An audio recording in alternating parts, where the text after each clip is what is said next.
మొన్న అసెంబ్లీలో చూస్తున్నాం దాదాపు 7 లక్షల కోట్ల అప్పులు కూబిలో మన రాష్ట్రం ఉన్నది. సో ఎట్లా ఓవర్కమ్ చేస్తుంది, ఎట్లా పరిపాలన? ఇప్పటికే కొంత ప్రతిపక్షాలు ప్రభుత్వం కూలిపోతున్నటువంటి కామెంట్స్ కూడా చేస్తా ఉన్నది. ఒక ఐఏఎస్ ఆఫీసర్ గా మీరు ఏం చెప్తారు, ఏం తెలుసు?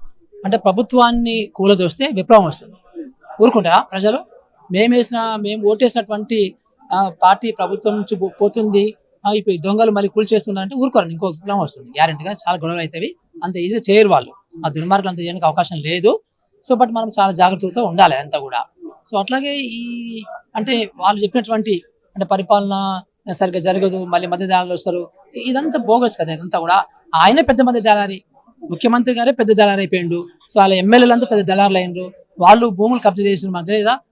ఇసుక దోసింది తెలియదా మనకి? అంతా కూడా.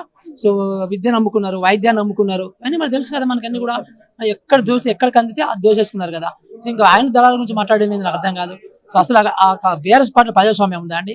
సో నువ్వు దోసుకో నేను దోసుకుంటా అనే రకంగా ఈవెన్ లాస్ట్కి అధికారులను కూడా కరప్షన్ చేసింది కదా. ఆయన అధికారులు, మంచి అధికారులను కూడా అవినీతి పనులు చేసింది కదా. సో అలాంటి ఆయనకి ఇవన్నీ మాట్లాడే ఎక్కడ ఉంది? అర్హత లేదు.